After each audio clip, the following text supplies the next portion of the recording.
Start कर रही हूँ। आई नो बहुत सारे स्टूडेंट्स को ये जो टॉपिक है वो हार्ड लगता है। हम लोग बेसिक से ही चलेंगे पूरा, एंड एनसीईआरटी एग्जाम्पलर्स प्लस जो हमारा वो वाला है, क्या बोलते हैं, मैंने आपको बोला था लास्ट क्लासेस में लेके आई थी नीट वाले क्वेश्चंस। ठीक है, हम जितने मैक्सिमम क्वेश्चंस प्रैक्टिस कर सकते हैं, we are going to practice that much questions. ठीक है, चले जी। पहला क्वेश्चन ये रहा आपसे कंप्यूटर स्क्रीन पे। आप तब तक देखें फटाफट से पहले 10 क्वेश्चन, फिर हम बात करते हैं। ठीक है,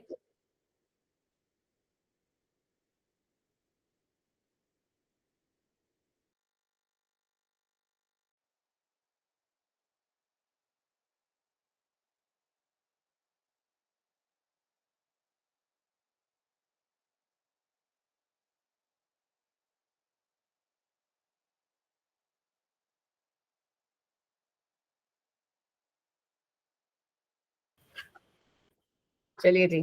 पहले वाले क्वेश्चन तो आई नो आपको डेफिनेटली इजी लग रहे होंगे, बट यस अभी हम थोड़े से हार्ड की तरफ भी जाएंगे। ठीक है, हमारे पास आज 160 क्वेश्चंस हैं बायोटेक के, एंड हम सारे के सारे क्वेश्चंस प्रैक्टिस करने वाले हैं। ठीक है, विथ प्रॉपर एक्सप्लेनेशन जितनी भी आपको चाहिए।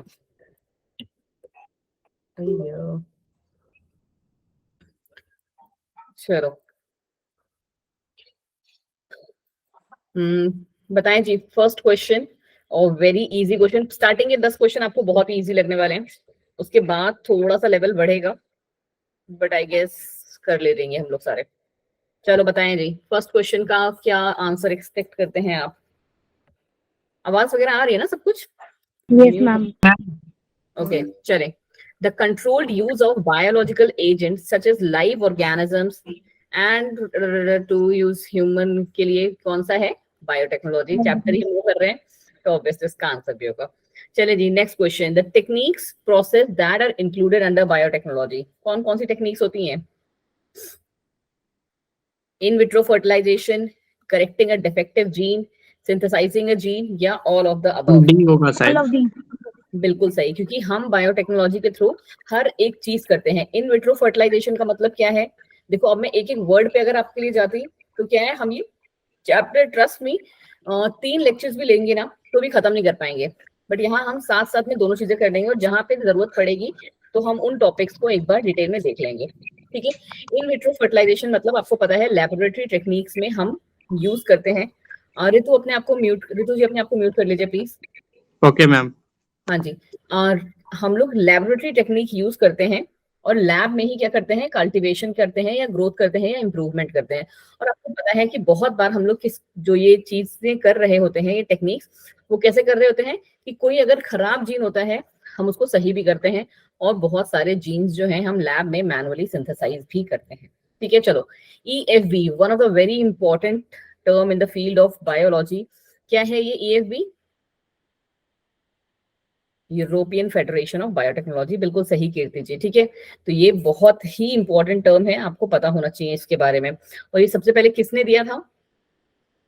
इसकी जो डेफिनेशन थी हमारे बायोटेक्नोलॉजी, किसने किसने दी थी? The definition of biotechnology given by EFB encompasses, किन दोनों को इंक्लूड करता है ये?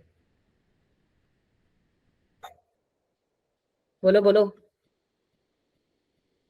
बस ट्रेडिशनल बायोटेक्नोलॉजी, सुधांशु जी? बिल्कुल सही कीर्ति जी, बोथ A एंड B। ठीक है, दोनों ही, ट्रेडिशनल बायोटेक्नोलॉजी भी एंड मॉडर्न मॉलिक्यूलर बायोटेक्नोलॉजी भी।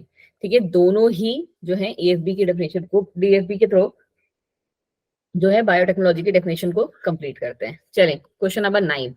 The construction of first recombinant DNA, very simple question, कौन सा था? ये तो सबको पता होना चाहिए आई गेस। सबसे पहला,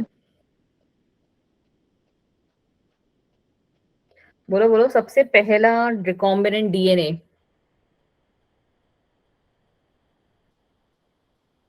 हम equal है. आप लोगों ने ये चैप्टर पढ़ा है बायोटेक?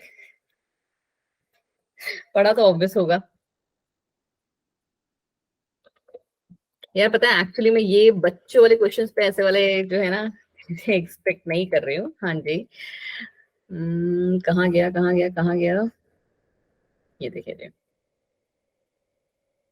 सबसे पहला जो हमारा आया है ना बच्चा जी, दैट इज ऑन, ठीक है। ई कोलाई सबसे बेसिक है, बहुत ज्यादा अब वो यूज किया जा रहा है, वो बात ठीक है, बट सबसे पहला जो कंस्ट्रक्शन हुआ था that is on Salmonella typhi, ठीक है। चलो जी, द फर्स्ट रिकॉम्बिनेंट डीएनए, ये वाला तो आंसर दे सकते हो आराम से।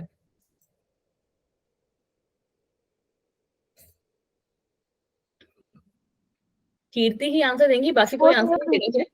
हाँ जी, both A and B. Please class में 16 to 17 स्टूडेंट्स हैं, प्लीज सारे के सारे पार्टिसिपेट करें इसमें। और यू वांट कि मैं चैप्टर के थ्रू ही करूं? अच्छा, आप मुझे बता दो एक बार प्लीज। अच्छा ठीक है, बोलना नहीं है, आप लोग हैंड रेस कर लो। कितने लोग चाहते हैं कि मैं चैप्टर के थ्रू ही रिवाइज करा दूं? ये एमसीक्यू मस्त चल रहा है या फिर कोई नहीं ना, पक्का चैप्टर के थ्रू? और कितने चाहते हैं कि मैं एमसीक्यू के थ्रू ही कराऊं? इस पे हैंड रेस कर दो। अच्छा चलिए ठीक है, फिर तो ठीक है, फिर मुझे कोई इशू नहीं है अब तो बिल्कुल नहीं है। मुझे पहले ऐसे लगा कि शायद आप लोग ये बोल नहीं पा रहे हो करके। चलो आ जाओ फिर इस पे, जब सारे यही चाहते हैं कि हम एमसीक्यू करें तो एमसीक्यू करते हैं। The linking of antibiotic resistant gene, बहुत ही सिंपल क्वेश्चन। लिंक किसके थ्रू करते थे हम? कौन सा? बिल्कुल सही, डीएनए लाइगेज। सबसे बेसिक क्या करता है ये, आप कह लो कि बायोटेक का क्या है, फेविकॉल है, ठीक है। बायोटेक्नोलॉजी फील्ड का जो क्या काम करता है, सबको चिपकाने का काम कर देता है। तो DNA ligase is going to do that. अब आया ये अच्छा क्वेश्चन, क्वेश्चन नंबर 12। देखें, थोड़ा सा टाइम लेना, बिल्कुल भी कंफ्यूज नहीं होना है, और आपको इसका जो आंसर है करेक्ट फॉर्म में देना है। जो बेसिक स्टेप्स हम लोग यूज करते हैं to genetically modify an organism, बताओ जी, सबसे पहला आपको कौन सा लग रहा है? सबसे मैम, सबसे पहला तो पहला ही वाला लग रहा है ना? Yes, ma'am. हाँ जी मैम, बिल्कुल सही है, क्योंकि सबसे पहले तो हम वही जीन ही आइडेंटिफाई करेंगे जिसको Ma'am, हम, आइडेंटिफिकेशन ऑफ डीएनए, बिल्कुल सही गए बच्चे आप, ठीक है। Identification of DNA with desirable gene, कि हमें कौन सा डिजायरेबल जीन चाहिए। नहीं सुधांशु जी, यहाँ पे आप गलत चले गए हैं। सबसे पहले हम आइडेंटिफाई करते हैं उसे, ठीक है। उसके बाद सबसे पहला क्या है, आइडेंटिफिकेशन, ठीक है। उसके बाद आप उसे इंट्रोड्यूस कराते हैं, ठीक है। किसमें इंट्रोड्यूस कराते हैं? जो भी आप जिसमें क्या बोलते हैं, उसका कैरेक्टर डालना चाहते हैं, होस्ट में कह लो, या फिर उसे हम इंट्रोड्यूस कराते हैं डीएनए को होस्ट में। उसके बाद हम पहले उसे मेंटेन करते हैं कि यस वो जो है नेक्स्ट प्रोजेनी में पास ऑन हो भी रहा है या नहीं, ठीक है। वंस वी आर सेटिस्फाइड कि हाँ ये हो रहा है, उस मेंटेन लिख देते हैं, ठीक है, ठीक है। उसके बाद हम उसका जाके ट्रांसफर करते हैं। तो ये बहुत ही बेसिक स्टेप है और आपको इसी सीक्वेंस में याद होना चाहिए, IIMT, ठीक है। कैसे? पहले identify, then introduce, then maintenance, and last but not the least is your transfer, ठीक है। तो इसके बेसिस पे हमारा करेक्ट आंसर बनेगा आई गेस ये मेंटेनेंस एंड ट्रांसफर, हाँ जी यही बनेगा, ठीक है। चलो जी आ जाओ, नेक्स्ट आ गया, बहुत अच्छा ये भी क्वेश्चन है। The key tools of required for recombinant DNA technology, कौन सा है इनमें से? क्या क्या चाहिए होते हैं हमें डीएनए टेक्नोलॉजी को कंप्लीट करने के लिए? ma'am, restriction enzyme, ligase. Restriction enzyme क्यों चाहिए हमें? चलो प्रिया, बस हम ऐसी बातें करते करते करते हैं, ठीक है। रेस्ट्रिक्शन एंजाइम क्यों चाहिए? Ma'am, cutting के लिए. बिल्कुल सही, ताकि वो एक पर्टिकुलर डिजायर्ड सीक्वेंस जो है हम लोगों के पास आ जाए, हम उसे इनपुट कर सके, ठीक है, कि यहाँ पे हमारा जो एंजाइम है ये वाला वर्क करना है। Polymerase enzyme rate of reaction को स्टार्ट करने के लिए चाहिए होते हैं। पॉलीमरेज 1 2 3 पढ़े होंगे आपने सबने, है ना? Yes, उसके ma'am. बाद लाइगेज का तो आपको सबको अभी जस्ट हमने ऊपर पढ़ा कि लाइगेज क्या है, फेविकॉल है बायोटेक का, तो ये इसको चिपकाने के लिए चाहिए। अब ये सारी चीजें हम करेंगे किसके थ्रू? Vector एक वेक्टर के थ्रू। और वेक्टर आपको पता है बहुत अच्छे से क्या होता है? वेक्टर हमारा क्या होता है, एक तरीके से अगर आप बात करें तो जैसे ट्रक होता है हमारे घर, हमारे नेचुरल एनवायरनमेंट में, कि वो सामान को एक जगह से दूसरी जगह ले जाएगा, उसके अलावा कोई काम होता है इसका? नहीं मैम, उसके अलावा इसके अंदर इसका कोई काम नहीं होता है। वेक्टर का काम सिर्फ यही है कि वो एक पर्टिकुलर डिजायर्ड जीन को वन ऑर्गेनिज्म से दूसरे ऑर्गेनिज्म में ट्रांसफर कर रहा है। और होस्ट ऑर्गेनिज्म तो हमको चाहिए ही चाहिए, जिसपे हम सारा का सारा काम कर सकें, राइट। तो करेक्ट आंसर हमारा क्या बन गया बच्चे जी? डी। समझ में आया ये क्यों बना? Question Yes, number ma'am. 30, क्योंकि आपको ये पांचों ही चाहिए, इन पांचों में से कोई एक नहीं होगा। खुद से सोचो, अगर पॉलीमरेज एंजाइम नहीं होंगे तो क्या होगा? क्या हमारी रेट ऑफ रिएक्शन चलेगी आगे? नहीं चल सकती। वेक्टर नहीं होंगे तो क्या होगा? हमारा जो जीन ऑफ इंटरेस्ट है वो ट्रांसफर ही नहीं होगा। करेक्ट? तो हर एक की इंपॉर्टेंस को देखते हुए आपको जो आंसर है वो मार्क करना होता है। चलो क्वेश्चन नंबर 5 पे देख लो। Two main technique that gave the birth to biotechnology. कौन सी दो टेक्निक थी? Was it molecular biology? नहीं, मॉलिक्यूलर बायोलॉजी बायोटेक के बाद आई थी, राइट? तो नहीं मैम। क्या ह्यूमन जीनोम इंजीनियरिंग आई थी? नहीं। ह्यूमन जीनोम इंजीनियरिंग कौन से ईयर में आई थी? आई गेस 1991 के round, if I am not wrong. क्यों? कौन सा प्रोजेक्ट चलाया था एक ह्यूमन जीनोम इंजीनियरिंग वाला? उसके बाद से तो स्टार्ट हुआ था।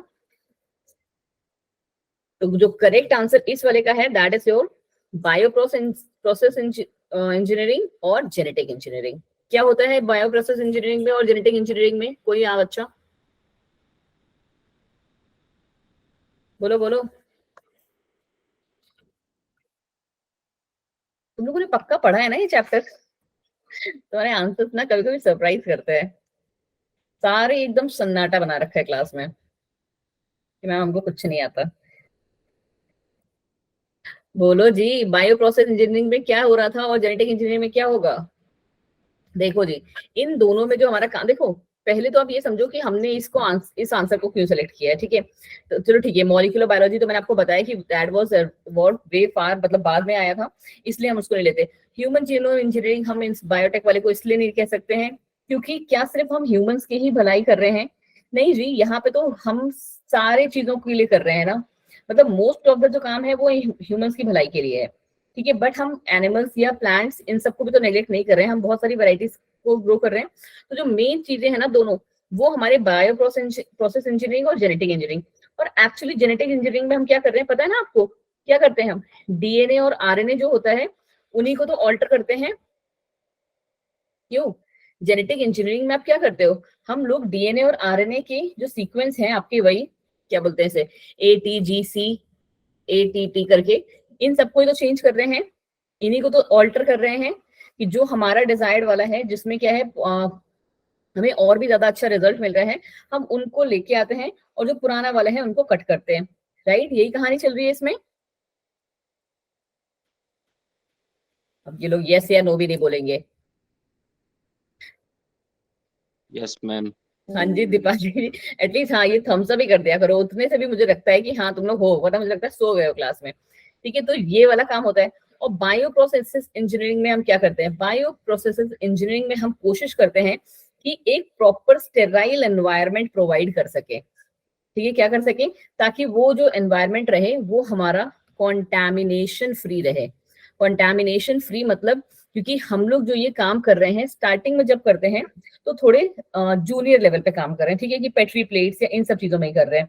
तब भी हम क्या करते हैं, जब भी ये इंजीनियरिंग चल रही होती है, आरएनए वगैरह को कटवट कर रहे होते हैं, तो ये देखते हैं कि कोई और जो है बाहर से ऑर्गेनिज्म जो है वो उसको खराब ना कर दे, वो अपना ना डीएनए लेके आ जाए। ठीक है, हाँ जी, कंटामिनेशन को अवॉइड करना, ताकि हम अपना जो मॉडिफाइड जीन ऑफ इंटरेस्ट है उसको प्रॉपरली उसमें इनपुट कर सकें। तो इसीलिए जो हमारा फर्स्ट और सेकंड आंसर है they are the correct one. चलो जी, अब तो इसका आंसर दे सकते हो कि जेनेटिक इंजीनियरिंग में क्या हो रहा है। बोलो जी, इसका आंसर अभी भी नहीं दे पाओगे, इतना एक्सप्लेन किया मैंने। बिल्कुल सही सुमन जी, कि यहाँ पे मैम हम ऑल्टरेशन करते हैं जेनेटिक मटेरियल का। बिल्कुल सही दीपाली एंड एवरीवन। चलो नेक्स्ट है the specific sequence of DNA that initiate the replication of alien DNA in rDNA technology. इसको क्या कहते हैं हम? क्वेश्चन नंबर 7 स्टार्ट जहां से हम करते हैं।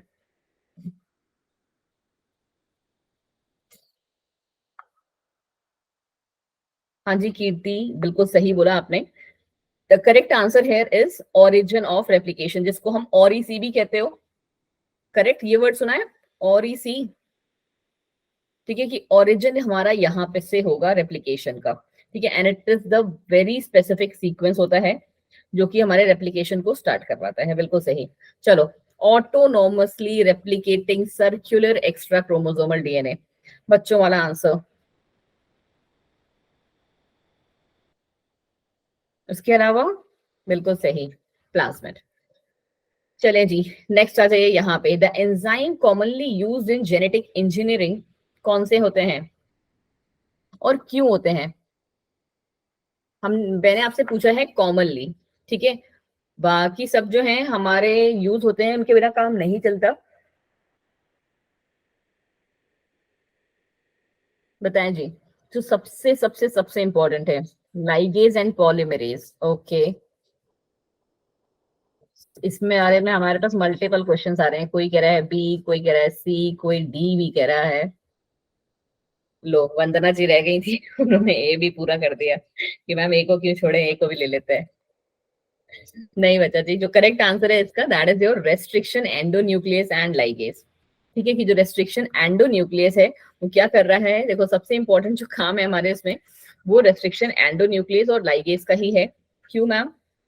क्योंकि रेस्ट्रिक्शन एंडोन्यूक्लियस और एंडोन्यूक्लियस में डिफरेंस क्या है? एंडोन्यूक्लियस का मतलब है कि कोई भी सीक्वेंस होगा अंदर से वो काटता रहेगा उसको, यही होता है एंडोन्यूक्लियस का मतलब। आपने तीनों वो एंजाइम सुने हैं ना, एक्सोन्यूक्लियस, एंडोन्यूक्लियस, है ना, सुने हैं? हाँ जी। तो एक्सोन्यूक्लियस हमारा क्या करता है, बाहर से सीक्वेंस को काटता रहता है यूं करके, और एंडोन्यूक्लियस का काम क्या है कि वो अंदर से कोई भी पर्टिकुलर साइड्स पे कट करता रहेगा। बट जब हमने वर्ड लगा दिया ना रेस्ट्रिक्शन, रेस्ट्रिक्शन का मतलब है वो एक पर्टिकुलर सीक्वेंस को फॉलो करेगा। बहुत पॉपुलर आपका कौन सा है वो, ATT GGC या GCC करके, ऐसे ही है कोई, है ना, शायद इकोलाई वाला ही है ये सीक्वेंस, मेरे को भी याद नहीं है। ठीक है, तो ये वाला क्या हो गया हमारा, रेस्ट्रिक्शन एंडोन्यूक्लियस हो गया। मतलब क्या कि मैम ये हमें जहां भी दिखेगा ना अंदर, हम उसे काट देंगे, उस पर्टिकुलर साइट्स पे काट देंगे। तो रेस्ट्रिक्शन एंडोन्यूक्लियस तो वो हो गया। और लाइगेज तो आपको मैंने अभी जस्ट बताया कि लाइगेज के बिना तो कोई काम होना ही नहीं है, इसलिए अगर आप देखो तो मैक्सिमम ऑप्शन में आपका लाइगेज जो है प्रेजेंट है। चलो, एक और अच्छा question. The first restriction endonuclease to be discovered, बहुत ही बच्चों वाला question, question number 15। Ma'am D. D? Ma'am B. B. Ma'am B. हाँ, मेरे को भी आई गेस बी ही सुनना चाहिए था, मैं बी ही सुन रही हूँ। B B B M B. हाँ जी, बी ही सही आंसर भी है बच्चा। हाँ, मैं किस्म का बोल रही थी। किसका बोल रहे थे बच्चे? 16। हाँ, 16 का भी है, उसमें नो डाउट। ठीक है, कौन सा इसमें से एंडोन्यूक्लियस है अभी तो हमने देख लिया, हिंटू, यहाँ पे भी हिंटू ऑप्शन में है, तो भाई हम उसी को करेंगे। बिल्कुल सही। बहुत सारे लोग जो हैं इको R1 से कंफ्यूज होते हैं, तो प्लीज बच्चा दी, इको R1 से कंफ्यूज आपको नहीं होना है। ठीक है, चलिए। अच्छा, इस वाले पेज को कंप्लीट करने के लिए हमारे पास सिर्फ 10 मिनट्स हैं, फटाफट से कंप्लीट करिए क्योंकि हमने बहुत सारे क्वेश्चन प्रैक्टिस करने हैं। ठीक है, थोड़ा सा फास्टली चलते हैं। The restriction enzyme responsible for cleavage of the following sequence. अब ये आपको अपने, आपके पास है ना आपकी एनसीईआरटी में एक प्रॉपर चार्ट बना हुआ है, जहां तक मुझे याद है, मैंने बहुत टाइम से तुम्हारी एनसीईआरटी बायोटेक का देखा नहीं है, तो वो पूरा का पूरा आपको चार्ट रटा हुआ होना चाहिए मेरे अकॉर्डिंग। जस्ट वन सेकंड, तब तक आप लोग आंसर देखो 17 का, मैं एक बार देखती हूँ आपकी एनसीईआरटी।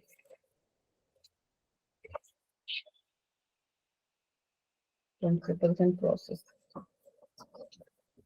नहीं बच्चे, आपके इसमें चार्ट के उसमें तो नहीं दिया हुआ है, बट यस जितनों के नाम एक्चुअली इसमें दिए हुए हैं ना अंदर, आई गेस आपको वो तो सारे याद होने चाहिए, जितने भी हमने यूज किए हुए हैं आपकी बुक में, तो वो तो आपको पता होने चाहिए। ठीक है, चलो कोई बात नहीं, अभी तक ये नहीं पता था तो अब तो पता चल ही जाएगा। क्वेश्चन नंबर 17, कौन सा करेक्ट आंसर है इसका,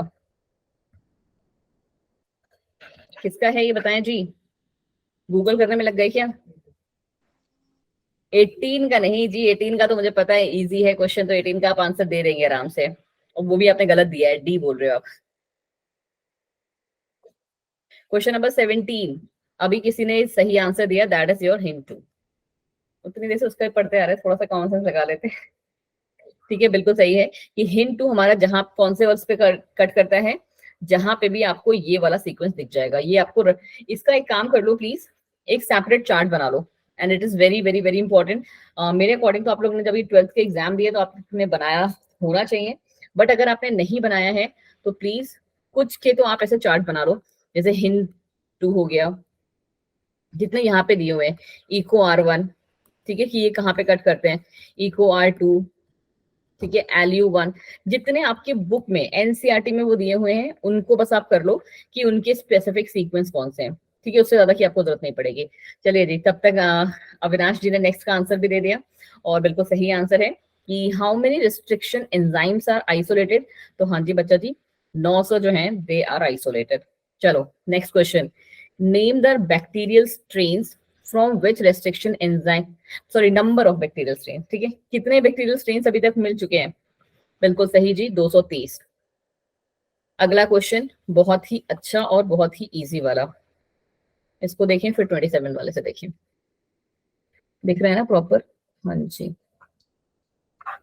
कौन कौन सा होता है, इसी को एग्जाम्पल में ले लो, ई को R1, क्या क्या है ये, ई इज व्हाट, ई क्या होता है हमारा, वर्बली बोल दो, ई इज योर जीनस, इतने हल्के से, ठीक है, CO इज स्पीसीज, स्पीसीज, ठीक है, R एंड S हमारे दो टाइप के स्ट्रेन चलते हैं, तो ये बेटा स्ट्रेन है और ये क्या है, डी बैक्टीरिया, ठीक है। तो हमारा जो पूरा है, अब इसको पढ़ लेते हैं एक बार, क्या कहना चाह रहा है ये, in the naming of restriction enzymes the first letter of the name is derived from genus, ठीक है ma'am, and next two letters are derived from species, and fourth letter from the name of, कहां से, strain, name of the किसका, bacteria का जो strain होता है उससे, और ये जो रोमन नंबर्स होते हैं वो भी बता दो यहीं पे, रोमन, हाँ जी, पहला आंसर इज बिल्कुल करेक्ट, रोमन नंबर किसका है, स्ट्रेन नंबर जिसपे वो आइडेंटिफाई है, बिल्कुल सही। चलो क्वेश्चन नंबर 27 फटाफट आए, question number 27, restriction endonuclease enzyme are used to cut, किसको कट करते हैं, सिंगल स्ट्रैंडेड आरएनए को, आरएनए को करते तो मैम हम लेते ही क्यों, तो आरएनए तो ऐसे ही काट दो, करेक्ट, कि सिर्फ अगर वो रेस्ट्रिक्शन एंडोन्यूक्लियस हमारे सिर्फ आरएनए पे कर रहे होते तो हम क्यों उनको यूज करते। एंड सिंगल स्टैंडर्ड आरएनए को भी हम इसलिए नहीं ले सकते क्योंकि मोस्ट ऑफ द ऑर्गेनिजम्स कैसे हैं हमारे पास, most of the organisms are ma'am double standard. बेटा जी पूरा तुम लोग चैप्टर खत्म कर लिए हो, उसके बाद भी तुम्हारा ये हाल है कि इसमें भी आप सिंगल स्टैंडर्ड डीएनए वाले पे आंसर दे रहे हो। सिंगल स्टैंडर्ड डीएनए को हम क्यों लेंगे, हम जितना भी बायोटेक्नोलॉजी में वेलफेयर कर रहे हैं वो कितने, कौन से, क्या आप किसी भी कभी आपने उसमें पढ़ा है बायोटेक में या किसी में भी कि हमने किसी क्या बोलूं, कौन सा, हाँ, क्या हमने क्लेमाइडोमोनास के लिए, क्लेमाइडोमोनास, ठीक है, क्लेमाइडोमोनास के लिए कोई नया इन्वेंशन किया, या कोई हमने ईस्ट के लिए कोई नया इन्वेंशन किया, एस्परजिलस नाइगर के लिए कोई नया इन्वेंशन किया, तो फिर सिंगल स्टैंडर्ड आंसर क्यों दे रहे हो, क्योंकि देखो हम लोगों ने, हमारा जो ये इन्वेंशन का काम चल रहा है, जितने भी एंजाइमेटिक वगैरह को हम यूज कर रहे हैं, दे आर फॉर व्हाट, हमारे हायर लेवल वाले ऑर्गेनिज्म के लिए। सुन सकते हो आप, आपने मतलब सुना भी होगा कि काउस की ब्रीड आई है, ठीक है, बफेलो काउस कह रहे हो, ठीक है, काउस की नई नई ब्रीड होती है, बफेलोस की ब्रीड होती है, ठीक है, और आप कौन सा गेहूं चना ये सब भी देख लोगे अगर तो, बट हम अगर हायर ऑर्गेनिज्म पे ही स्ट्रिक्ट रहें और खुद पे ह्यूमन पे भी रहो, तो हमारे अंदर का भी जो जीन वो है, जेनेटिक मटेरियल है, वो कैसा है, उसी बेस पे थोड़ा सा आंसर दो ना, कि हमारा भी जेनेटिक मटेरियल कैसा है, डबल स्टैंडर्ड है। तो हम जो भी ये काम करेंगे, बायोटेक्नोलॉजी का बेसिक पर्पस क्या है, ह्यूमन के वेलफेयर के लिए काम करना, बोलो बोलो, एग्री करते हो इस बात से या नहीं, है ना। बायोटेक्नोलॉजी का हमारा बेसिक जो काम है दैट इज कि हम यहाँ पे ह्यूमंस के वेलफेयर के लिए काम करें, या फिर जो हायर उसके ऑर्गेनिजम्स हैं उनके लिए काम करें। तो फिर आप सिंगल स्टैंडर्ड वाले पे क्यों भटक रहे हो, चलो आ जाओ इस वाले पे, restriction endonuclease binds to DNA and cuts two strands of double helix at specific point in their, अब बताओ जी, उसी से जस्ट मिलता जुलता क्वेश्चन नंबर 28, बिल्कुल सही कृति, सर शुगर फॉस्फेट बैकबोन को हम कट करते हैं रेस्ट्रिक्शन एंडोन्यूक्लियस एंजाइम के हेल्प से, बिल्कुल सही बच्चा। चलो अब आ जाओ जी, जैसे वगैरह आपने कैसे देखा होगा ऐसे, ATGC T T T A T करके, ठीक है। अगर आपने देखा होगा तो कैसे यहाँ पे हम कट कर रहे हैं, ठीक है, और नीचे भी अगर हमारा ऐसा सीक्वेंस चला आ रहा है तो हम बोलेंगे कि हम इस पर्टिकुलर पॉइंट पे कट, बट हम कट किसको कर रहे हैं, ये चीज आपको पता होनी चाहिए। तो हम बच्चे शुगर फॉस्फेट की जो बैकबोन होती है ना इन दोनों के बीच में जुड़ी हुई, इतना तो पता होगा ना, ये आपस में शुगर फॉस्फेट बैकबोन से जुड़े होते हैं, या डीएनए का स्ट्रक्चर भी बताएं, ठीक है। तो ये शुगर फॉस्फेट बैकबोन को कट करते हैं, ये रट लो। चलो, specific sequence in DNA recognized by, देखो जी स्नेहा जी नेक्स्ट आंसर पे भी आ गई हैं। Question number 29।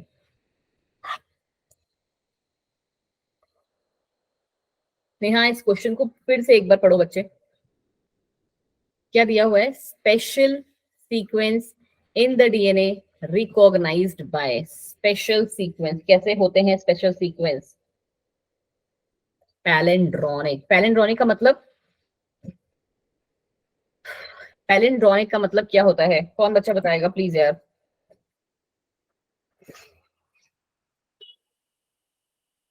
Ma'am opposite side से जो सेम रीड करता है। बिल्कुल सही। जैसे हम लोगों ने क्या बोलते हैं बचपन में अगर पढ़ा होगा, मैं अभी आपको यहाँ पे नहीं लेके जा रही हूँ, हम लोग बचपन वाले उस पे जाते हैं, तो बहुत ही जब छोटे रहे होगे तुम लोग भी, ठीक है, तो ये सबके फादर लोग उनको बोलते हैं, ठीक है, क्योंकि देखो यहाँ से भी अगर आप पढ़ोगे तो भी सेम, इधर से भी पढ़ोगे तो भी जो सीक्वेंस है वो सेम है। तो इन्हीं टाइप के सीक्वेंस को हम कहते हैं पैलिंड्रोनिक सीक्वेंस, जो कि अगर आप यहाँ से भी लेके आओ GTT और AAC, ठीक है, तो इसका पैलिंड्रोनिक सीक्वेंस क्या बनेगा? यहां से GTT, देख रहे हो, फिर यहाँ पे AAC, इधर से आप इस वाले को देखोगे और इधर से इस वाले को, तो क्या ये दोनों एक दूसरे के पैलिंड्रोनिक हैं? ड्रोमिक एंगल्स, बोलो बोलो, पैलिंड्रोमिक का मतलब समझ में आया? कितनों को पैलिंड्रोमिक का मतलब समझ में आ गया? एक बार प्लीज थोड़ा सा हम हैंड रेज कर लेना, ठीक है। तो ये हमारे पैलिंड्रोमिक सीक्वेंस है कि जो यहाँ से भी और यहाँ से भी सेम ही रीड हो। चलो जी, तो इसीलिए स्पेशल सीक्वेंस वाले का जो करेक्ट आंसर है that is by palindromic sequence. अब आ जाओ जी पैलिन, अच्छा नेक्स्ट में डेफिनेशन दी भी हुई है, सो सॉरी इतना भाषण दे दिया आपको। चलो, पैलिंड्रोम सीक्वेंस का डेफिनेशन कौन सा है? Question number 30। Read specific sequence in opposite direction. Okay जी, आपका जो ऑपोजिट डायरेक्शन है तो हम कैसे बोलें कि GTT और TTG, तो ये पैलिंड्रोमिक सीक्वेंस है, राइट?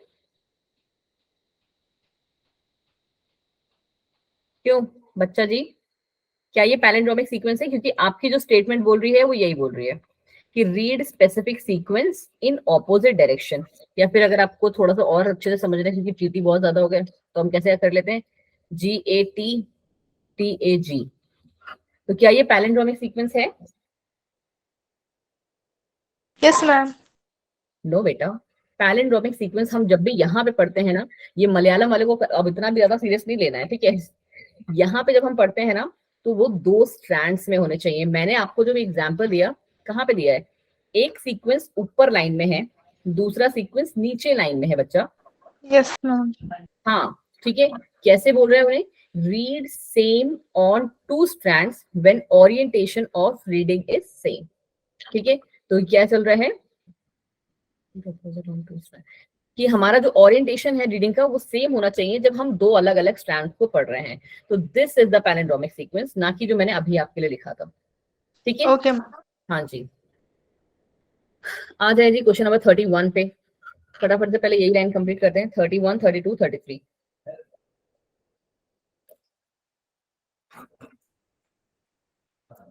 क्वेश्चन नंबर 31 क्या कह रहा है आपका? Question number 31, Anika is saying B.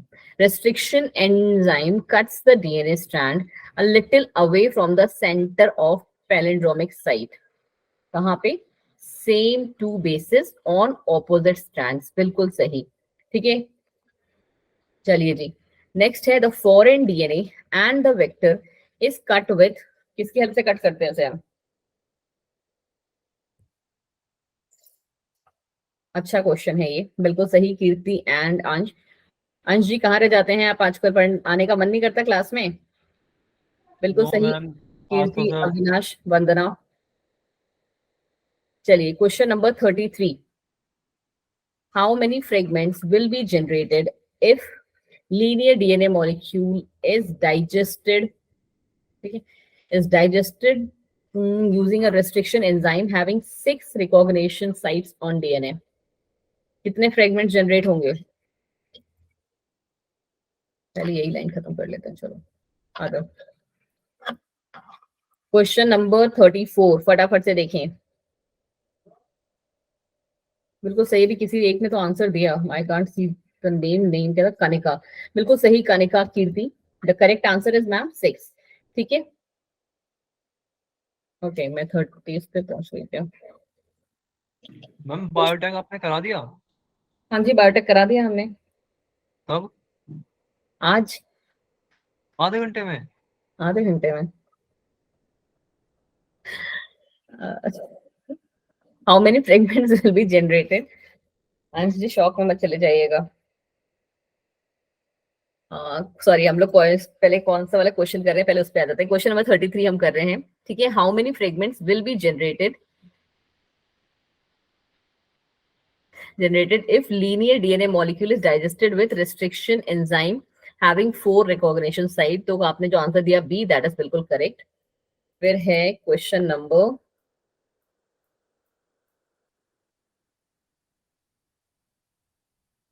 Kanika, actually इस बार हमारा जो ये चैप्टर था ना वो बहुत ही बड़ा था, तो it is going to take कम से कम 3 क्लासेस।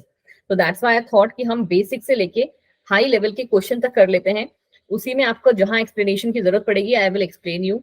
पढ़े तो आपने, ठीक है, इसीलिए हमने चैप्टर नहीं किया, we are just practicing question answers, और इतने हम क्वेश्चन आंसर्स कर चुके हैं 1 से। अच्छा मैम, मेरे को लगा कि आपने पढ़ाई दिया पूरा।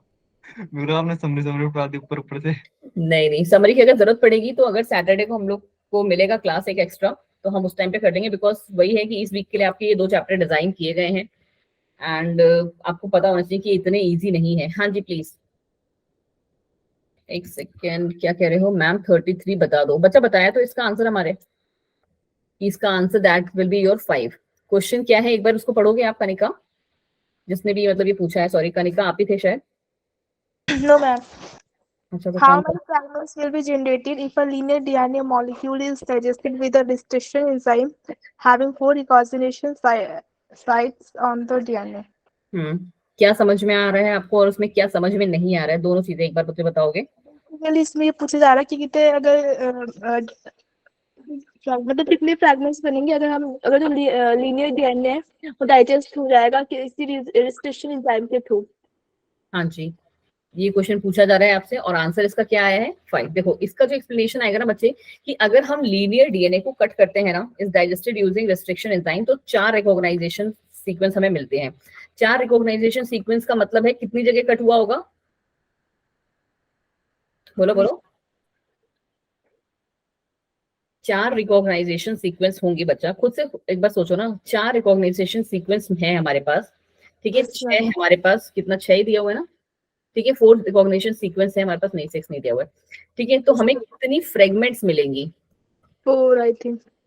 कैसे मिलेंगी अब समझ में आया कि 1 2 3 4, 4 में यस हुए, मैम। ठीक है, 3 यहाँ पे हुए, ये 4, ठीक है। अभी तक हमारा ये कैसे था? यूं हमने यहाँ Yes, काटा 1, यहाँ काटा 2, यहाँ काटा 3, यहाँ काटा 4, कितने फ्रेगमेंट्स बन गए हमारे पास? 4 फ्रेगमेंट्स, 5 हाँ, रिकॉग्निशन साइट्स 4 हैं, तो फ्रेगमेंट हमेशा +1 हो जाते हैं, ठीक है। Okay ma'am, thank you so much. हाँ जी, कोई बच्चा नहीं। चलो क्वेश्चन नंबर 34 देखें। How many fragments will be generated if closed circular DNA is digested using a 6 recognition sequence? बताएं जी। ये था हमारा लीनियर, अब क्लोज में कैसे होगा? ऐसे ही बना लो इसको भी, और 6 जगह से काट दो, 1 2 3 4 5 6। इसका 6 ही होगा ना? बच्चा जी आपको समझ में आया?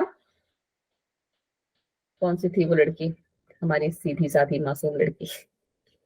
सुमन समझ में आया बच्चे? Yes ma'am.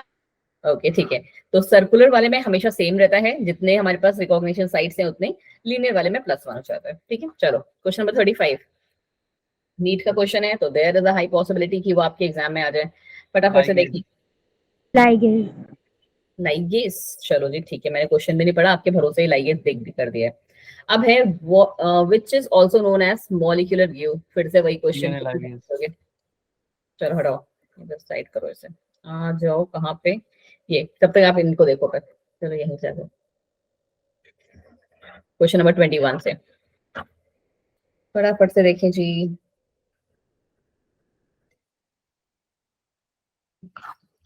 21 का बच्चों वाला क्वेश्चन सी। Yes ma'am.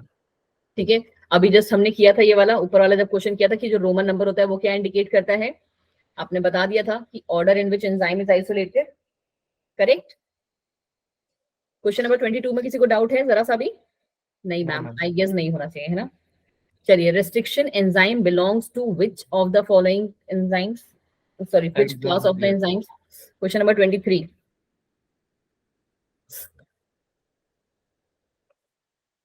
न्यूक्लियस, Yes बिल्कुल मैम। सही। चलो, in a genetic engineering experiment restriction enzyme can be used for, काहे के लिए यूज किया जाता है restriction enzyme?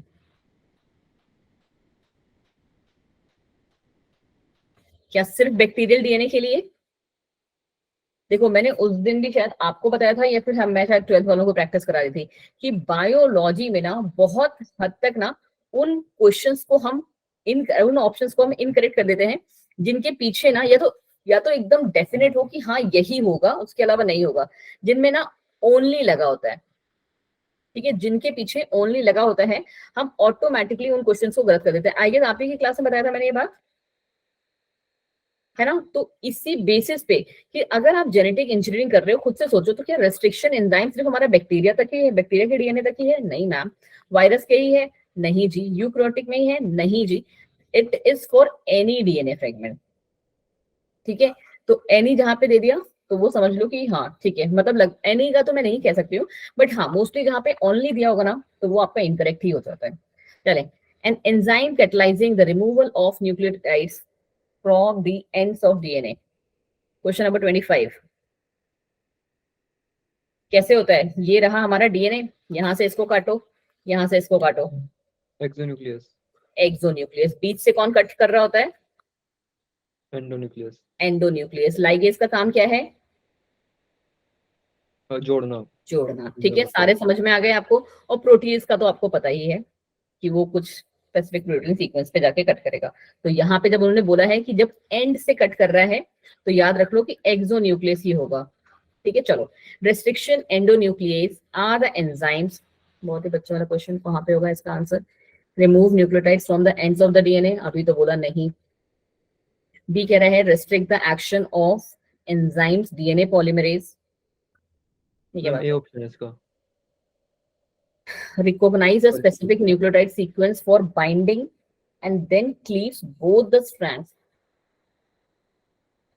Recognize a sequence, ये recognize करता है हमारे sequence को। मैम बाइंडिंग तो नहीं करता ना ये गलत है बी वाला। एक second. Recognize a specific nucleotide sequence for binding. Recognize a specific sequence for binding. आप यहाँ पे ना बाइंड करने को नहीं बोला है अंश, ये बोल रहा है रिकॉग्नाइज करता है। रिकॉग्नाइज तो कर ही लेता है ना। And then cleaves both the strands of DNA. इसने ये नहीं बोला कि बाइंड करता है। क्वेश्चन का जो लाइन है ना उसका मतलब देखो आप, लाइन इज सेइंग कि it recognises a specific nucleotide sequence for binding, कि जहां पे हमें बाइंडिंग करवानी है उन सीक्वेंस को सिर्फ रिकॉग्नाइज कर रहा है। इट इज नॉट सेइंग कि वो वहां जाके बाइंड कर जा रहा है। ठीक है अंश, ओके तो मैम। जो करेक्ट आंसर आपका बनेगा that will be B only. और makes a cut at any position within the DNA molecule, तो भाई एनी पोजीशन नहीं है क्योंकि यहाँ हमारा कौन सा है? रेस्ट्रिक्शन एंडोन्यूक्लियस है, तो वो पर्टिकुलर स्पेसिफिक सीक्वेंस पे ही जाके कट करेगा। कितनों को इस क्वेश्चन में अभी भी एक्सप्लेनेशन की जरूरत है? क्वेश्चन नंबर 26 पे क्लियर है कि क्यों हमने किया? क्योंकि हाँ बच्चा, रेस्ट्रिक्शन एंडोन्यूक्लियस एंजाइम वहां जाके रिकॉग्नाइज करता है, रिकॉग्नाइज नहीं करेगा तब तक वो बाइंड कहाँ से करेगा। ठीक है, चलो पूरा इरेज कर दो बिकॉज ये अभी आपको भेज भी दूंगी ना मैं। आ जाओ, बट हमारी थोड़ी स्पीड स्लो हो गई है यार, मैंने सोचा था 100 क्वेश्चन आज कर लेंगे हम।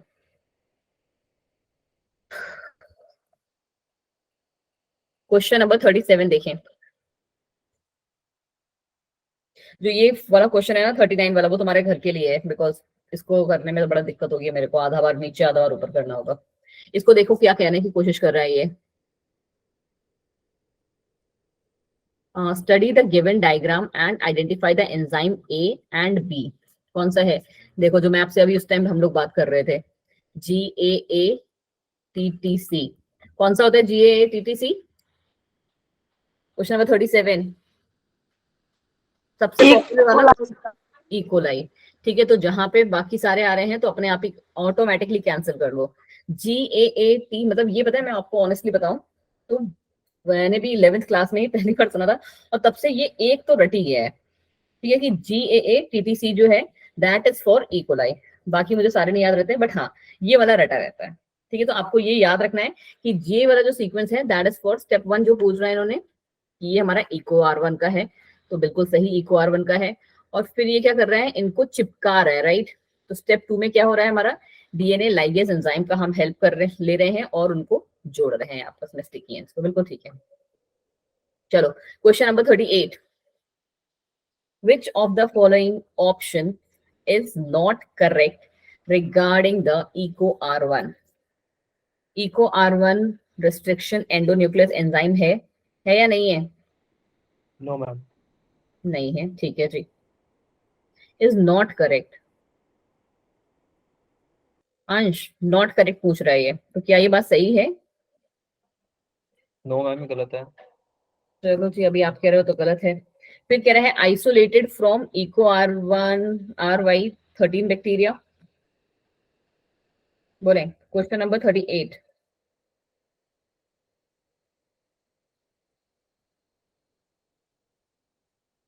क्या हुआ जी, इको R1 के स्लाइड्स पे पहुंच जाए क्या एक बार हम लोग? मैम शायद ये वाला सही है, ऊपर वाला सही है, ये वाला गलत है आई थिंक। ये भी ठीक है, ये भी ठीक है और ये भी ठीक है। मैम ठीक ये है, RY13 क्या है? जहां से वो आइसोलेट हुआ था, जिस पर्टिकुलर से वो आइसोलेट हुआ था वो है ये। तो जो Sure. करेक्ट आंसर आपका बन जाता है वो बन जाता है आपका कि none of the above is incorrect, सारे ही करेक्ट हैं बच्चे। ठीक है, अंश आप कौन से उसमें चल जी रहे हो दुनिया में?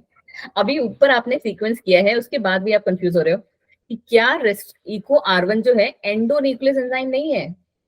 रेस्ट्रिक्शन एंडोन्यूक्लियस एंजाइम का मतलब समझते हैं आप लोग क्या होता है? रेस्ट्रिक्शन एंडोन्यूक्लियस एंजाइम का एक सिंपल सा मतलब होता है कि एक पर्टिकुलर सीक्वेंस होगा, जैसे अभी हम इको R1 ही समझ लेते हैं, कौन सा GAATTC। ठीक है, अभी हम यही ले लेते हैं। ठीक है, कि यहाँ पे अगर हमारे को पूरे उसमें आगे लगा लो TATG, फिर एक बार ले लो GAATTC, जहां पे भी हमको ना ये सीक्वेंस दिखेगा हम उसे कट कर देंगे। कौन सा सीक्वेंस? GAATTC। ठीक है, तो ये क्या हो गया, एक रेस्ट्रिक्शन हो गई कि हमारा जो एंजाइम काम करेगा या जो कट करेगा वो इसी एंड पे आके करेगा, इसीलिए वर्ड यूज करते हैं हम रेस्ट्रिक्शन। एंडोन्यूक्लियस का मतलब आपको बहुत अच्छे से पता है कि एंडोन्यूक्लियस मतलब क्या, अगर एक्सो होता तो उसको इस पूरे सीक्वेंस को लेना होता, क्योंकि हम वो सिर्फ कैसे साइड साइड से कट करता है। एक्सोन्यूक्लियस की स्पेशलिटी क्या है, वो एंड से कट करता है। बट हम किसकी बात कर रहे हैं, हम बात कर रहे हैं एंडोन्यूक्लियस एंजाइम की बच्चा जी। तो एंडोन्यूक्लियस एंजाइम की तो स्पेशलिटी ही ये है कि वो अंदर जाके कट करता है। ठीक है, तो रेस्ट्रिक्शन मतलब कि एक स्पेसिफिक सीक्वेंस हमारे पास डिजाइन है ऑलरेडी, तो ये यहाँ पे भी कट कर सकता है और दूसरा कट जो है वो यहाँ पे ला सकता है। ठीक है अंश जी, वहम की दुनिया से बाहर आओ। चलो, और ये आइसोलेट हमारा कब हुआ, किसमें हुआ था? तो that was isolated from E coli R113 bacteria से ही, इसीलिए इसका नाम जो है इको, ऐसे लिखते हैं इको R1। चलो जी आगे बढ़ जाओ। एंड ये कट करता है स्पेसिफिक पोजीशन ऑफ DNA को। हाँ जी भाई, स्पेसिफिक पोजीशन को ही कट करता है कि जहां इसको ये मिलेगा वहीं कट करेगा, उसके अलावा कहीं कट नहीं करेगा। चलो क्वेश्चन नंबर 39। अच्छा ये है क्या ये वाला क्वेश्चन? चलो हम लोग ऐसे ही कर लेंगे ये एक फॉरेन डीएनए है, दिख रहा है आपको? कौन सा एंजाइम यहाँ पे करता है? बोलो बोलो। Restriction endonuclease. Restriction endonuclease. अंश जी समझ में आ गई एक बार में? रेस्ट्रिक्शन एंडोन्यूक्लियस ने मैंने तब क्वेश्चन को देखा नहीं था अच्छी तरह से, बात ये मैंने हुई। मैं आपको 10 बार जब बोल रही हूँ अंश कि not correct not correct, not correct को आप ना सीधे ले जाया करो कि अगर करेक्ट होता यहाँ पे तो कौन सा होता, करेक्ट होता तो हमारा ये भी सही था, ये भी सही था, ये भी सही था। ठीक है, बहुत सारे बच्चे इस चीज पे आंसर देते हैं। अच्छा एक बात बताइए, आप में से कितने बच्चों ने कल टेस्ट नहीं दिया था? 2-3 से तो मैं पूछ चुकी हूँ स्टार्टिंग के, उनमें तो मैक्सिमम ने दिया था बट एक ने नहीं दिया था बिकॉज उनका फोन का इशू था। कितनों ने कल टेस्ट दिया था? एक बार प्लीज हैंड रेज करेंगे।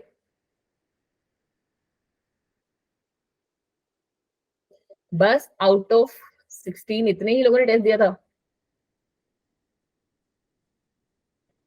बाकियों ने क्यों नहीं दिया भाई? कोई खास रीजन? इतने मेहनत से क्वेश्चन आंसर्स बनाते हैं यार। मैम चैप्टर नंबर 9 कब कराओगे आप? चैप्टर नंबर 9 इसी वीक में होगा अंश, इसीलिए मैं जो ये चैप्टर है ना इस फॉर्मेट में लेके आ गई हूँ, इस साथ साथ में कर लेंगे।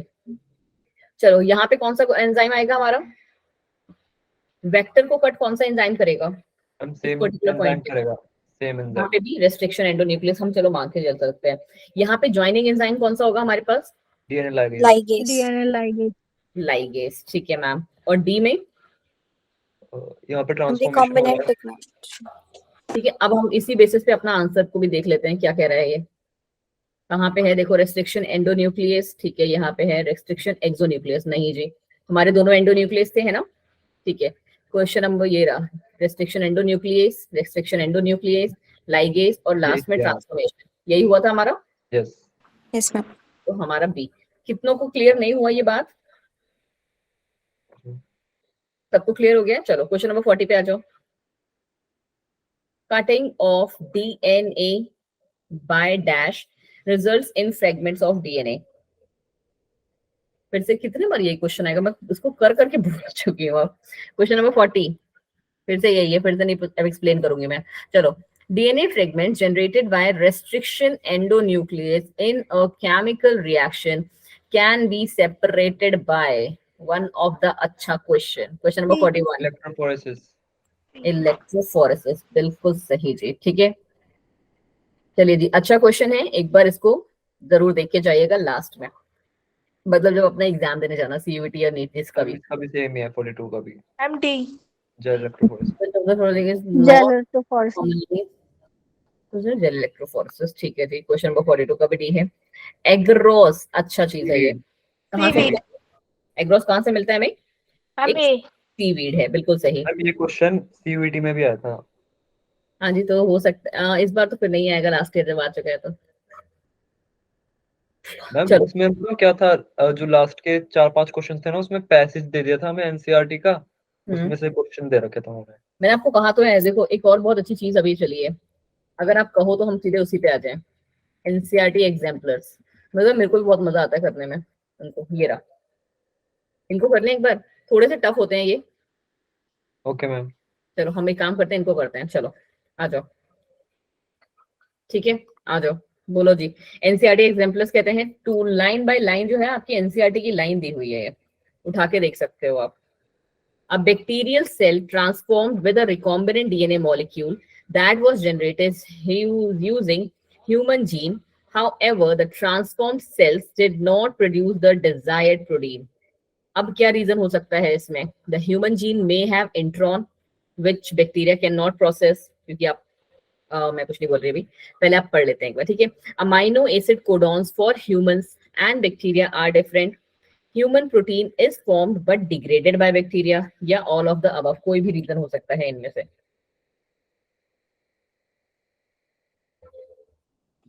Ma'am all of the above.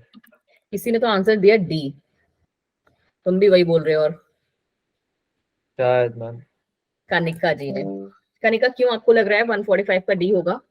क्या ऐसा है कि अमाइनो एसिड कोडॉन्स जो ह्यूमंस के हैं और बैक्टीरिया के होते हैं वो अलग अलग होते हैं?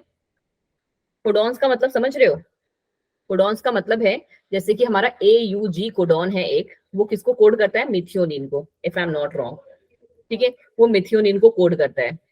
क्या ऐसा है कि ये सिर्फ कोड जो है ह्यूमंस के लिए ही है, बैक्टीरिया में अगर अमाइनो एसिड होगा तो वो AUG किसी और को कोड कर रहा होगा, से लाइसिन को कोड कर रहा होगा। बोलो यस और नो, तो बोलो एटलीस्ट। आपने एक वर्ड सुना है ना कि क्या बोलते हैं हम, codons are universal. Yes ma'am. ये यस मैम। तो क्या ये स्टेटमेंट इस लाइन को जो है जस्टिफाई कर रही है? Yes ma'am. अरे कैसे कर नहीं रही है? कर मैम, यस मैम नहीं कर रही। भाई मुझे लगा पता नहीं क्या हो गया आज, अंशी को नींद में घूम रहे हैं। ठीक है, तो ह्यूमंस में जो कोडॉन जिसको कोड कर रहा है AUG फॉर मिथ्योनिन, तो बैक्टीरिया में, वायरस में, किसी भी जगह अगर आप देखोगे तो वो उसी को कोड करेगा। तो बी तो बिल्कुल ही गलत हो गया कि नहीं भाई, बी रीजन नहीं हो सकता। अगर बी गलत है तो ऑल ऑफ द अबव तो पहले ही हट गया। अब दूसरा बोल रहा है ये कि human protein is formed but degraded bye protein, degraded by bacteria. क्या ऐसा कभी देखा है कि कोई बैक्टीरिया प्रोटीन को डिग्रेड कर रहा है? बोलो बोलो। तो एक इकलौता रीजन हमारा ये बच जाता है, और थोड़ा सा अगर तुम लोग थोड़ा सा लॉजिक लगा के चलते ना तो भी ये आंसर दे पाते कि A is the correct answer. Ma'am क्यों? ह्यूमन जीन में have intron which bacteria can not process. क्यों? आपको पता होना चाहिए कि हमारे पास एक्सॉन्स और इंट्रॉन्स इनके सीक्वेंस चलते रहते हैं लाइन वाइज लाइन, करेक्ट। और हम जो कटिंग करते हैं वो हमारा जो क्या बोलते हैं, आप कह सकते हो कि कोडिंग सीक्वेंस होता है, वो कौन से होते हैं? एक्सॉन्स। सिर्फ और सिर्फ एक्सॉन्स होते हैं। तो ये एक थोड़ी बहुत पॉसिबिलिटी है कि हाँ, ये रीजन हो सकता था कि शायद इंट्रॉन्स आ गए होंगे, इस वजह से हमारा जो बैक्टीरिया है उसे प्रोसेस नहीं कर पाया। ठीक है, थोड़ा सा लॉजिक लगा के चलो, और रीजंस को जब कैंसिल कर रहे हो ना तो उसको सोच के चलो कि क्यों हो सकता है। Restriction in the restriction enzyme refers to, अब ये चीज तो मेरे हिसाब से रट गई होगी आपको। Question number 156। ठीक है, cutting the DNA at specific positions only. बिल्कुल सही आपने स्नेहा कहा, बहुत ही जल्दी। चलो, विच of the following bacteria is not a source of restriction endonuclease? Haemophilus influenza. अच्छा क्वेश्चन, क्वेश्चन नंबर 147। ए। ये सारे ही 147 पे क्या बोलते हैं, ए पे बोल रहे हो या कोई और भी है? क्वेश्चन नंबर 147, या अंश ने बोल दिया 147, तो हम अंश को अगेंस्ट नहीं जाएंगे। बच्चा जो करेक्ट आंसर है that is so sorry, Agrobacterium tumefaciens. ठीक है, अब इसको जाके गूगल करना कि कैसे और क्यों। मैम नहीं नहीं, ये तो हमने पढ़ा है ना एग्रोबैक्टीरियम ट्यूमिफेसियम को, तो उन्होंने वेक्टर की तरह यूज किया था। is not a source for restriction endonuclease, which of the following bacteria is not a source? तो एग्रोबैक्टीरियम ट्यूमिफेसियंस ही जो है उसका करेक्ट अभी फिलहाल के लिए आंसर है। अब कैसे नहीं है तो मैं इसका रीजन खुद भी देख के देखी एक बार। ठीक है, चलो क्वेश्चन नंबर 148 पे आ जाओ। एक मिनट, तब तक आप 148 देखो, तब तक मैं देखती हूँ उसका क्या है।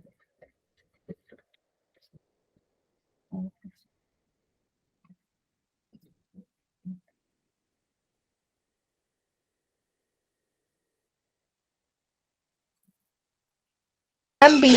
ओके, अंश जी, जो इसका करेक्ट एक्सप्लेनेशन है हमारे पास वो ये एक्सप्लेनेशन है कि एग्रोबैक्टीरियम जो ट्यूमिफेसियंस है ना, वो रेस्ट्रिक्शन एंडोन्यूक्लियस का सोर्स नहीं है। It is a source for what? It is a source for TI plasmid. इसी में सुना होगा आपने। बल्कि अगर आप इन सबके, आपने हीमोफिलस इन्फ्लुएंजा जो आंसर दिया, ये तो आपका बिल्कुल ही आंसर गलत है। क्यों? अभी आपने आंसर नहीं सुना, ये वाला क्या बोलते हैं, सॉरी, ये वाला जो आपने है रेस्ट्रिक्शन एंजाइम, रिकॉग्निशन एंजाइम जो है, ये नहीं सुना है आपने? Yes hint ma'am. 3, ये कहाँ से आता है? जी इसी का है। क्या हिंट 3 रेस्ट्रिक्शन एंडोन्यूक्लियस नहीं है? है मैम, है। तो फर्स्ट फिर एंडोन्यूक्लियस है। ठीक है, इकोलाई का तो अभी हमने देख ही लिया, और इसका भी एग्जांपल बता दें, BAMH1। मैम आप जब ये फुल फॉर्म देंगे हमें क्या पता है? मैम एनसीईआरटी की बुक में तो उन्होंने शॉर्ट फॉर्म दे रखे हैं सारी की सारी। अंश, अभी आपने स्टार्टिंग में शायद क्लास मिस कर दी हो, बट मैंने आप लोगों को ना बहुत ही शॉर्ट में एक चीज ज्ञान में दी थी कि आप लोग एनसीईआरटी में जितने भी ऐसे वाले दिए हुए हैं ना, उनका एक सीक्वेंस बना लो। आपने शायद स्टार्टिंग में चीज जो थी मिस कर दी थी। यस मैम, मैं आया नहीं था। हाँ जी, तो आप अगर लेट रहती क्लास ज्वाइन करेंगे तो यही होगा। मैंने यही साइड में ना थोड़े बहुत लिखे थे, और उस टाइम पे मैंने आपसे बोला था कि प्लीज ट्राई कि आप इसको जो है एक, चलो कोई नहीं, अब आपको समझ में आ गया कि मैंने आपको क्या करने को बोला है, तो प्लीज उस चीज को, मैंने तब भी आपसे ये भी कहा था कि आप शायद 12th पास आउट हैं तो आपने बना रखे हो, बिकॉज जब मैं थी 10th या 11th 12th में, तब उस टाइम पे मैंने ये किया हुआ था। जितने भी आपके एनसीईआरटी में दिए हुए हैं ना, सिर्फ एनसीईआरटी वाले, एनसीईआरटी के बाहर के नहीं, हर एक का पूरा फुल फॉर्म कि वो कौन से बैक्टीरिया से आया है वो आपको पता होना चाहिए। समझ आ रहा है ये बात? कल हमारा दूसरा चैप्टर होगा, या शायद हम इसी को कंटिन्यू करें। आपके पास ये पूरा सीक्वेंस होना चाहिए, और रात तक मुझे ये कितने बच्चे हैं, रुको अभी क्लास में, जस्ट एक सेकंड दो।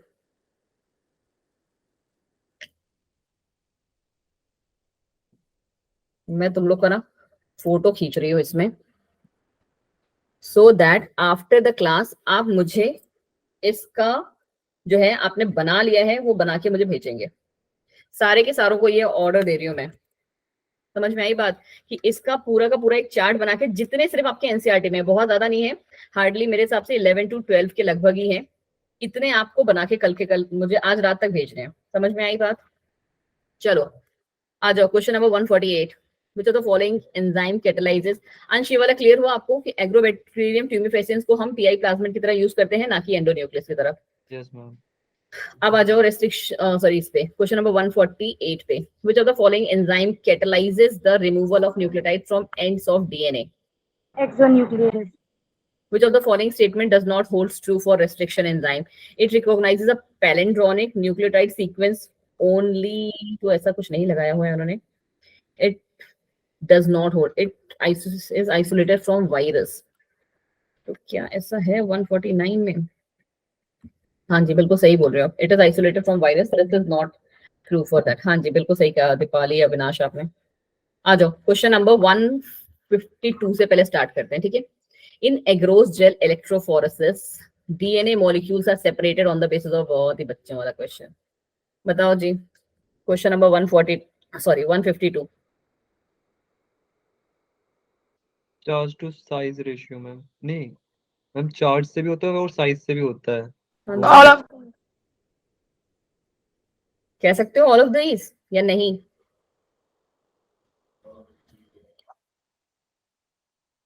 चार्ज ओनली, साइज ओनली, मेरे अकॉर्डिंग तो ऑल ऑफ दीज ही हो। मैम रेशियो से थोड़ी होता है, हाँ रेशियो से नहीं होता है, ये इन्होंने एक थोड़ा सा गड़बड़ कर दिया है इसमें। ये होगा साइज से ही होता है, उसको कट करते हैं, जो स्मॉल साइज होता है पहले पहुंच जाता है, जो लार्ज साइज होता है बाद में पहुंचता है। हाँ जी चलो फिलहाल के लिए हम साइज ओनली पे ही रहते हैं, कि साइज ओनली ही होगा, चार्ज वाला शायद इसमें नहीं होगा। यस मैम, चार्ज वाला होगा भी नहीं, क्योंकि वो मैम जितने भी बड़े वाले फ्रेगमेंट्स होते हैं वो हमारे ऊपर रह जाते हैं, शायद ऐसा ही है ना कुछ, और छोटे वाले सीक्वेंस जो होते हैं वो नीचे साइड आते रहते हैं, कुछ ऐसा ही इनका सीक्वेंस होता है। Yes ma'am. मैम चार्ज का तो मैम इस वजह से लॉजिक भी नहीं बैठेगा, क्योंकि जो सारे डीएनए फ्रेगमेंट होते हैं वो नेगेटिवली चार्ज ही होते हैं। नहीं मैं एक्चुअली ना इसको कहीं और ले गई है, इसको मैं मॉलिक्यूलर वाले से मैंने अटैच कर दिया था। मॉलिक्यूलर वाले में एक है ना जो साइज और चार्ज दोनों के बेसिस पे करता है, कोई तो था वो चीज, टेक्निक्स इसी में आती है वो, पता है। चलो जी फिलहाल के लिए छोड़ो, तुम्हें आपके उसका नहीं है। 153 मैं इसीलिए उसको डायरेक्ट वहां लिंक कर गई। Which of the following given statement is correct in contest to visualizing.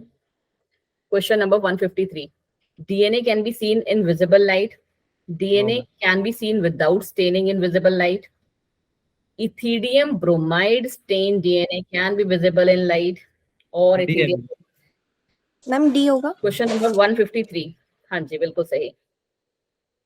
Question number 154, the most important feature in a plasmid to serve as a vector। एक काम करते हैं, बस हम ये वाले क्वेश्चंस कर लेते हैं, मतलब जितने भी एग्जाम्पलर्स वाले हैं, उसके बाद आप लोग चले जाना, ज्यादा से ज्यादा 7-8 ही और हैं, है ना। जिनको जाना था वो तो जा ही चुके हैं, थोड़ा बहुत पढ़ लो। The most important feature in a plasmid to serve as a vector in a gene cloning experiment कौन सा है?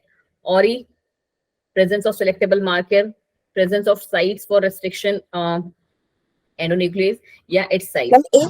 मोस्ट इंपॉर्टेंट फीचर बिल्कुल सही, ऑरिजिन। ठीक है, कि कहाँ से हमें कट करना है। देखो बहुत सीधा आंसर दिया गया। चलो बस इतने ही हैं, बस इतने कर लो, उसके बाद जाओ आराम से, क्योंकि मुझे पता है सारे बच्चे तो नहीं, बट हाँ थोड़े बहुत बच्चे जो हैं जो अंकल हैं और वो बैठ के करेंगे क्वेश्चन आंसर। मैं अभी तुरंत क्लास ओवर होती है ना, तुरंत ही भेज दूंगी मैं आपको।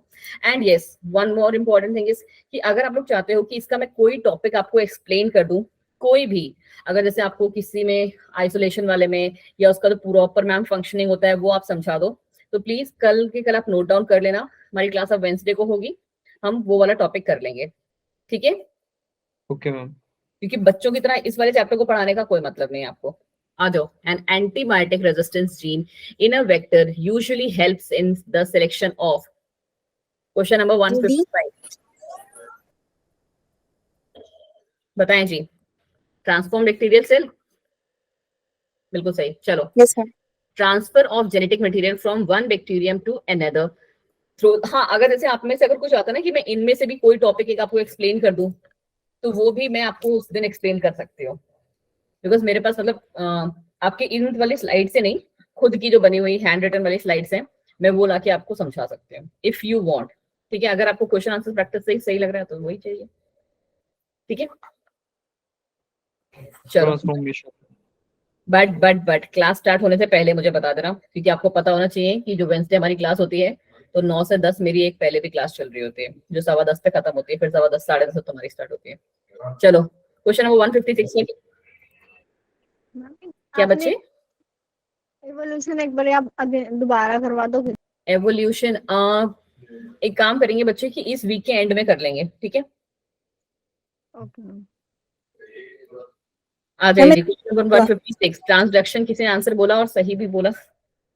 चलो आ जाओ। Significance of heat shock method in bacterial transformation is to facilitate,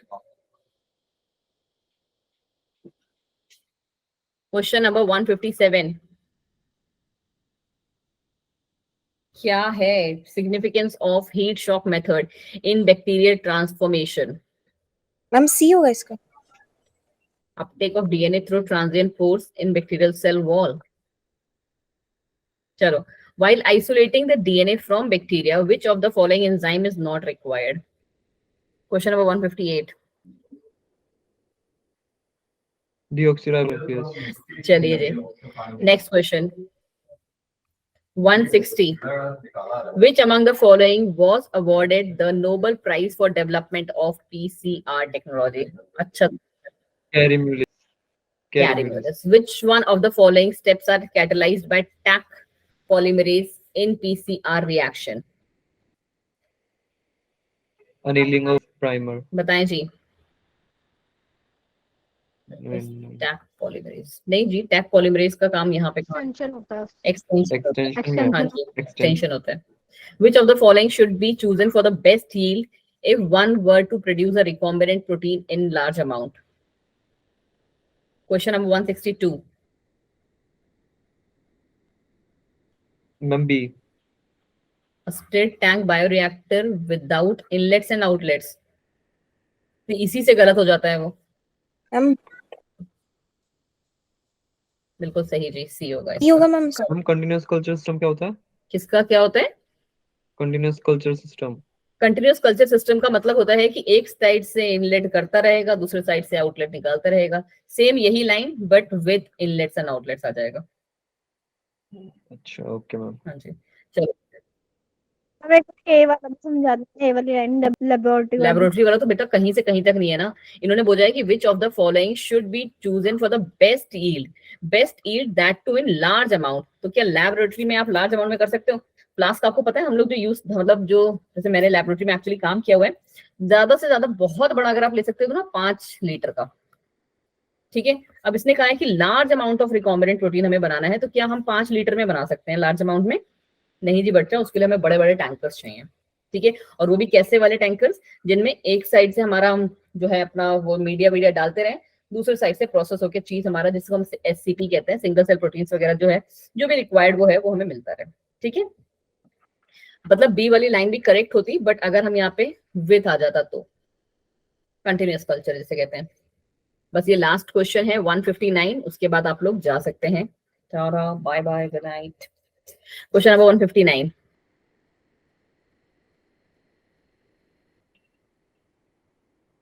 Which of the following contributed popularizing the PCR technique? Easy availability of DNA template, क्या easily available हो जाता है? Availability of synthetic primers, availability of cheap deoxyribonucleotides, बिल्कुल सही, ability of thermostable DNA polymerase, क्योंकि हम उसे preserve करके रख सकते हैं। चलिए जी, thank you so much everyone for joining the class, and next class में भी हम देखते हैं कि अगर हमें यही वाले क्वेश्चंस करने होंगे तो हम यही कर लेंगे, या फिर नेक्स्ट जो चैप्टर है आपका उससे क्वेश्चन आंसर्स को लिखे आएंगे। ठीक है, बाय बाय बच्चा जी, thank you so much for joining. Thank you. Bye bye जी, मैम। बिल्कुल बाय।